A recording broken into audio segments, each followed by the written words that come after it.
I'm joining you today from New Hampshire, where the American Scottish Foundation has been hosting a Scottish village tent of information of partners who we work with. Information from the National Trust of Scotland, Scottish Heritage USA, National Galleries and Library of Scotland, the John Muir Trail in Scotland, the Lackland Castle Restoration Project, Sorby Tower, and many other projects we're involved in at the American Scottish Foundation. It's been a wonderful weekend, and we're so glad to see the New Hampshire Highland Games back in full force.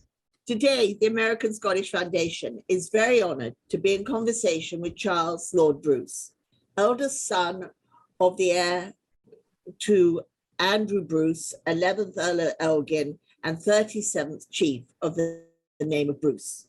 Lord Bruce is tireless in his support of Scottish culture, arts and heritage, and today we join him at Broomhall to speak of the contribution of the Bruces to Scotland's art history and the Bruce's family role within it. You are now going to be taken on a journey from the 16th to 19th century. And so without more ado, may I now hand over to Charles. Thank you, Camilla, and thank you very much for focusing on this particular branch of endeavor of the family. Although I think it'd probably be correct to say that different generations have had different intentions of how they have acquired or commissioned or patronized art or artists, and probably had a very different view of what role they were playing in disseminating the fine art at the time they were living. But I think overall what we're focusing on is how contributions of families like mine, and of course there are other long-lived families of equal prominence who've been very much to the fore in collecting history, but what role private families have made in the creation of cultural identity. I think that's really the message I'm trying to get across today in this short podcast. And yes, we are starting in the 16th century, in the period just after the Reformation, at a time when people mostly connect Scotland with being a dark and dismal place, as the reformers went about smashing up all the incredible religious art that we had accumulated since the 12th century. But it's equally true that some families like mine were trading prosperously with other parts of Europe and importing ideas which became of architectural importance. And I think the story really begins at the end of the 16th century in the tiny little seaport of Curras on the River Forth, where Sir George Bruce, a distant ancestor of mine, established one of the most successful mining and export businesses of its time in Scotland, maybe sinking the deepest coal mine in Northern Europe, which was able to supply continuously trade mostly to places like Flanders and the Hanseatic countries, the Baltic, and principally Amsterdam, the Dutch. And in return, he was able to command, I suppose the technical term is very high terms of trade, because the coal was worth so much. They also exported salt as well. And so he was able to embellish his merchant's house in Curras with very fine interior decoration. I think what you found at that time is that people tended to put in paneling to make the interior slightly warmer and more conducive to comfortable living. And in the winter months, there were itinerant house painters who came around from different parts of Northern Europe, bringing Renaissance sort of iconography and ideas with them, and painted beautiful scenes inside your castle or merchant's house. And anyone visiting Curras Palace today in the hands of the National Trust will be aware of the very beautifully coloured interiors, which this slide shows. And then in the same generation, the family was also involved in what could only be described as the most audacious reverse takeover in constitutional history. when a Scottish king, James VI, was able to secure the English line of succession after Elizabeth I, whereas most of his ancestors from centuries before had fought off English invasion attempts. Scotland, with less than 10% of the population of England, was able effectively to manage a reverse takeover. So James swept south in 1603, 1604 with his courtiers. In the vanguard was George Bruce's brother Edward, who had served as the last ambassador from Scotland to England and had paved the way for the succession. And one of the things which the Scots brought with them were very sophisticated ideas of the Renaissance, particularly in terms of building and architecture, because James had married Anne of Denmark, who came from a very sophisticated court of northern in the Northern Renaissance. And she had commissioned a beautiful house in the middle of Dunfermline Palace, which sadly is no longer there. She had cut her teeth in commissioning local architects and was able to single out the young mask maker and set designer Inigo Jones when they arrived in London. And he was sent to copy Palladio, buildings by Palladio, and filled up a sketchbook of Palladian drawings. And that's really how the refinement of the Italian Renaissance arrives in England. The family was involved in one generation in helping to bring ideas across the North Sea from Northern Europe and disseminating them more widely in other parts of the British Isles. And that, if you like, that tradition of patronage and influence continued into the next century, in the 17th century. And the head of the family in the middle of the 17th century, fighting as a royalist in the Civil War, was Alexander Bruce, 2nd Earl of Kincardine, whose portrait appears on this slide. And he had gone into exile in the Dutch Republic at The Hague, attached to the court of the Winter Queen, Elizabeth Stuart, who was the daughter of the marriage of James VI and Anne of Denmark, a very sophisticated court that she ran in exile. And there he marries a Dutch heiress, Veronica van Assen van Sommelsdijk, a very cultivated, influential family. And we have an amazing collection of Dutch court paintings by Jan Meitens Jr. from that time. The painting you see here of Alexander, and also hanging in the dining room around him, his wife and her sisters and her mother and her brother, all representing the kind of flower of the Dutch golden age, the merchant classes, whose prosperity was on a very different stratosphere from what people were able to achieve in Scotland. So after the failure of the Commonwealth and the restoration of Charles II, the Scottish nobility who'd been in exile returned to Scotland with money to spend and commissioned new country houses, new dwellings, principally built by Alexander Bruce's cousin, William Bruce, who builds the Palace of Holyrood House for King Charles II, and very fine country houses for Charles's courtiers and followers in Scotland. Arguably the finest of all is his own house, Kinross House, which is slightly further north from where I am speaking. But I think the important point is that Alexander and his Dutch wife Veronica bring with them Dutch artists and craftsmen, principally a cartographer called Sletser, who sets out to map and draw and record towns and cities and principal buildings throughout Scotland in a compendium he produces called the Theatrium Scotiae.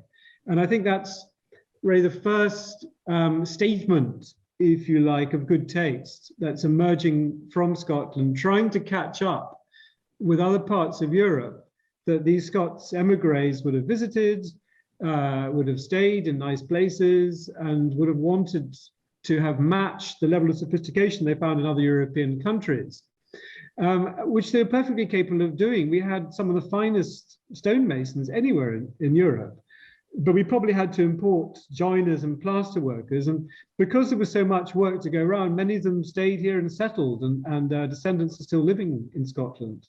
So it was a very sort of thorough process, not only of introducing ideas and improving taste, but also improving skills as well, as artisans and craftsmen came to settle in Scotland.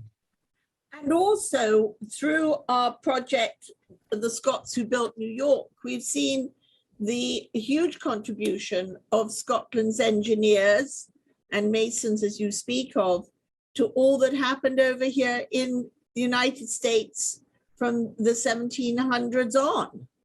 Well, we're going to come on to that in the next century. You're rushing ahead, Camilla. I just wanted to finish off. What I mean is that they've been such an integral part, as you say, as they spread around the world.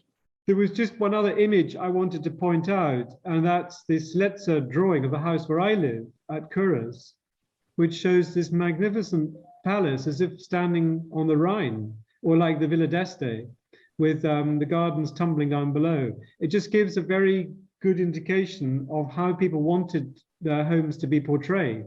I mean, even if the gardening was never of that sophistication, it's basically the idea they wanted to put across. And that was, again, going back to what we said at the very beginning, was a very important manifestation of the cultural identity of one of being very sophisticated, possibly comparing themselves to the English and wanting to appear to be just as polished, culturally speaking. So if we go on to the 18th century and getting closer to that period when Scottish architectural ideas settle in the United States, the family home here at Broomhall goes through three building stages: 1702, 1766, and 1798. I've got an architectural drawing by John Adam of 1766 that appears on this slide, with the wife of the builder, Martha, Countess of Elgin, who's shown here in a beautiful, almost very feminine painting by Alan Ramsay, the Scottish portrait painter, who makes his way to London and becomes appointed to George III and Queen Charlotte. And she's shown here sitting very demurely with a white rose in her bodice. And the house that was built, sadly, we have no idea really what it looked like because it was incorporated in a later house, would have been similar in proportion to Dumfries House, which John Adam had built a few years before. And it really represents the status of a Scottish country gentleman of that time. A house big enough to entertain all your friends, put horses and carriages up in the stable block, and the kitchen able to supply a continuous stream of delicious meals. And that's really what it was all about. And I think the house becomes unfashionable by the end of the 18th century and is rebuilt in a Greek revival style by an English architect, Harrison of Chester. The interesting thing is that we have at least 13 different sets of architectural drawings by as many architects, most of which, the vast majority of which have never actually been built. So that's really what I was referring to as the architectural fantasy. And the house is finished in 1798, as I said. The owner, the seventh Earl, has been appointed as British ambassador to the Ottoman Empire, and he goes to take up residence in Istanbul with the particular cultural mission that he wants to achieve, even though it's not supported by the British government, is to make a full inventory in drawing and in plaster of all the surface sculptural detail of the Acropolis, which was obviously part of the Turkish Empire. Greece had been part of the Turkish Empire for 400 years. So I've got a series of pictures, of images here, which indicate the ambition that he had. And then more importantly, perhaps, the idea how that is disseminated more widely into what becomes known as the Greek Revival, which comes into effect after the Napoleonic Wars are finished. And it stretches everywhere. Every European city is touched with it, obviously including Washington. All principal buildings in Edinburgh have been rebuilt, often by architects like Playfair, who have trained under architects who had access to Elgin's drawings that he'd commissioned in Athens. So the most accurate representation of Greek art is taken up with alacrity in Scotland.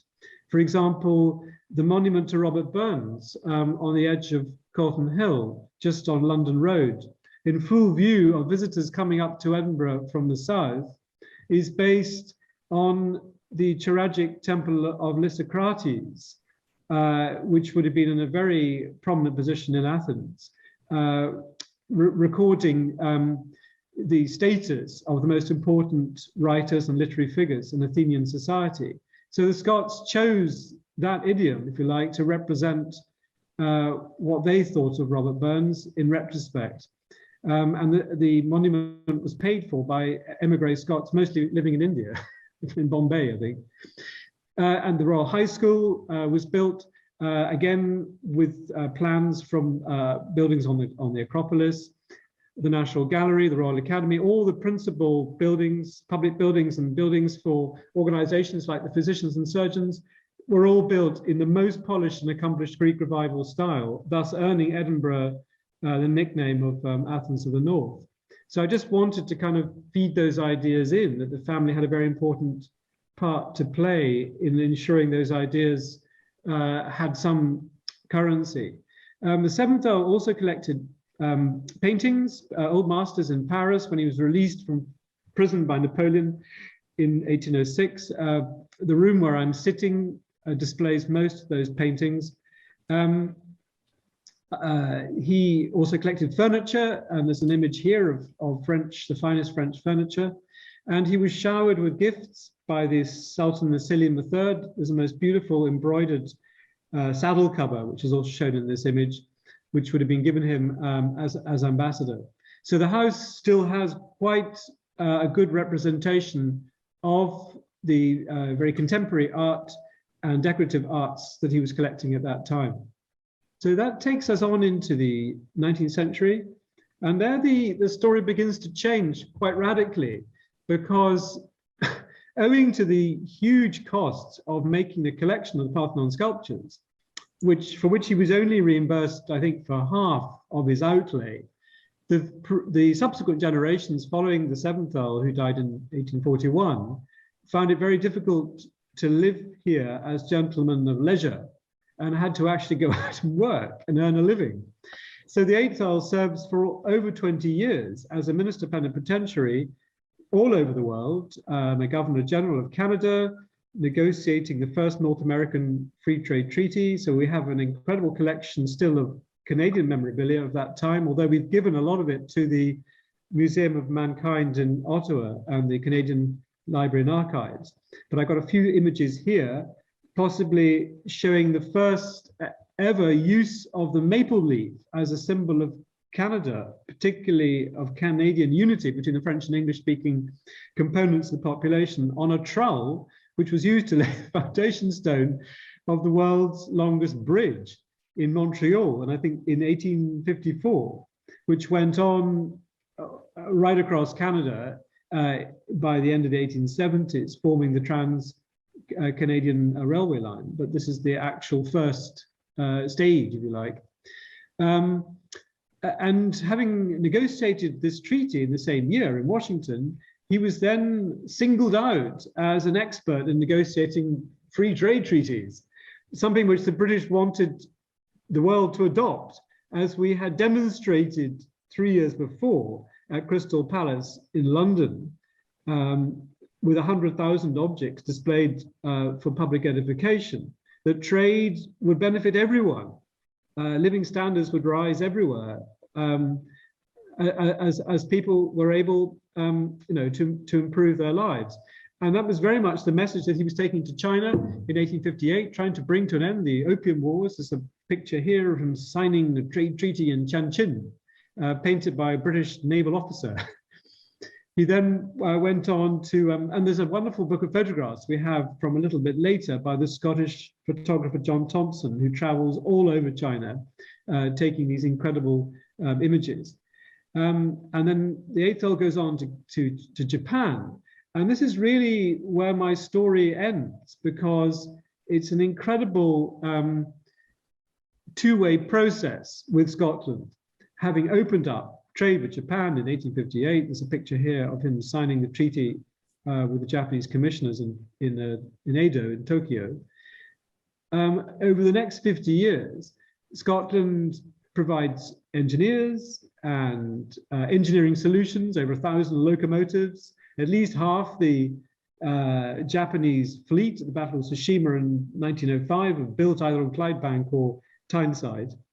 And 14 faculty members are recruited in 1872 by the Iwakura mission and packed off to Japan from all the main Scottish universities, led by a young professor from Anderson College, which is now Strathclyde University, to establish a teaching program at the Imperial College of Engineering, the Imperial College of Engineering in Tokyo, which became Tokyo University.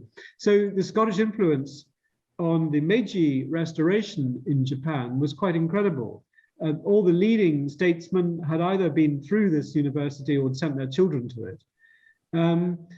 And the Scots, in return, I think it's true to say, absorb a lot of Japanese aesthetics, which make their way into Scottish art by the end of the 19th century in ways which are really quite extraordinary.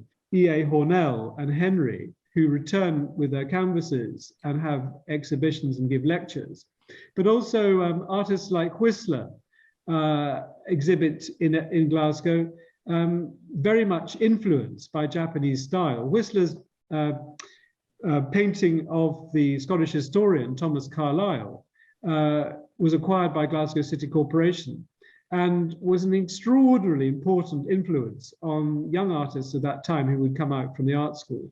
The art school itself, in its second building, I think in the early 20th century, sadly, of course, it's still under reconstruction after the fire, but the ironwork is full of extraordinary Japanese iconography that Charles Rennie Mackintosh was so interested in, the heraldic devices, and much of the joinery inside was influenced by Japanese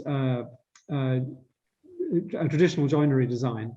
The library itself, which tragically, of course, was destroyed in the fire, was supposed to have been based on a Japanese interior, maybe quite a mundane interior, a storeroom for storing furniture. These were ideas which came to Mackintosh by a close friend of his called Muthesius, a German architect who'd worked in Japan for some time designing Lutheran churches. So the idea that Japanese art was infecting Scottish art and design by the end of the 19th century and influencing our Celtic revival, I think is incredibly important. And again, I put it to you that the family has an interesting walk-on part in ensuring that that treaty was established in good time for these ideas to come here. And I think I'll finish up with some images of Queen Victoria. There's a whole box of letters from her. I mean, her influence, simply the family doesn't escape. One member of the family was very close to her, Augusta Bruce, who was a woman of the bedchamber. And there's a beautiful bust here of Augusta with Queen Victoria's image in the background. Queen Victoria's bust in this house was sculpted by her daughter, Princess Louise. And Augusta was sculpted by her niece. So two very gifted women artists have also made their contribution. And there's a bedroom upstairs, I think appears in this slide, which I think was used for a model shoot. That's why there's a beautifully dressed young lady sitting on the bed. But it's absolutely packed to the gunnels of black and white lithographs of Queen Victoria's family. So, I mean, this family, like many, don't escape the Victorian era lightly. And I think when visitors come to the house, they're very interested to see that. So I'd be delighted to answer any questions after this very rapid foray through Scottish art history. Well, what I really wanted to say was it is also possible for people to arrange to visit Broomhall, and you do various groups and visits can be arranged to and conferences can be arranged with you too. Yes, I've got over 70 tours and events this year. I'm not trying to use this as for any form of advertising, Oh, no, But but I think that there are people who would love to know that there could be the opportunity to do something special with you. Absolutely. And I've had several groups from North America already this year. I've had the College of William and Mary, a wonderful group brought by their president, and many other groups. Similarly, last year, I think we had the Georgian Society from New York. I mean, there are many American groups that come here. So I just think that it's so wonderful to see such preservation of Scottish art history through your family and all that you do. And so if there's any way that we can make sure that people understand that there is the opportunity to come to visit, then that's wonderful, because you are such a time capsule. Well, thank you. But I also learn a great deal from groups. I'm not an art historian. I struggled to get through this without making too many mistakes. You're doing very I did well. economic and social history. So I learn a lot from art historians when they come here. They're very polite and point out if I got some useful comparisons with other collections too. Well, I know that the American Friends of the Georgian group have visited with you. One of their, yes, indeed. Yes, they came here. Their president, John Kinnear, is on the ASF board, and he works to help us do the Scots Who Built New York series. And therefore, he has pointed out so often the ties between the engineers and all that has been done, and the stonemasons. It's not only the architects, but all the other trades that would come into the States that have done so much. There was one thing I didn't mention because it's slightly tangential, but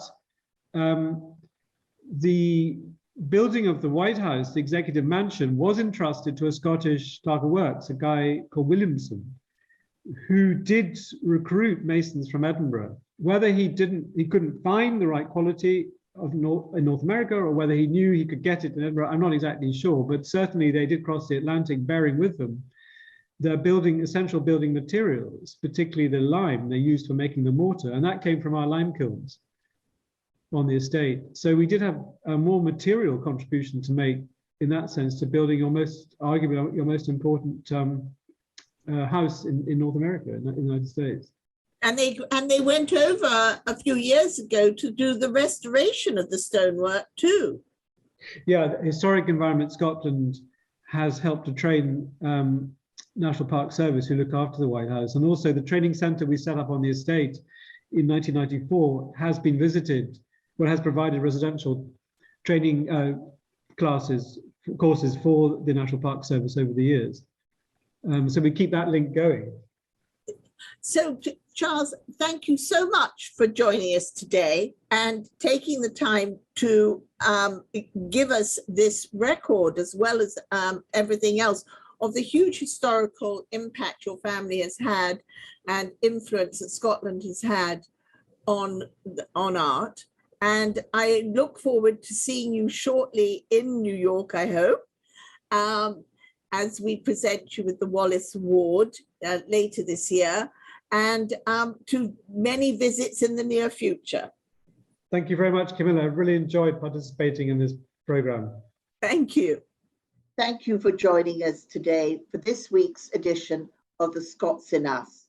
We're so grateful to Lord Bruce for taking the time he did to prepare and share with us the history of the Bruce family and of Broomhall. And we will be presenting Lord Bruce later this month with the Wallace Award for his tireless support and efforts in the world of Scottish art, heritage and culture, both at home and abroad. And so join us again for the next episode of The Scots in Us, which comes out the first and third Monday of the month. And for further information about the American Scottish Foundation, please visit our website, americanscottishfoundation.org. Until next time, thank you.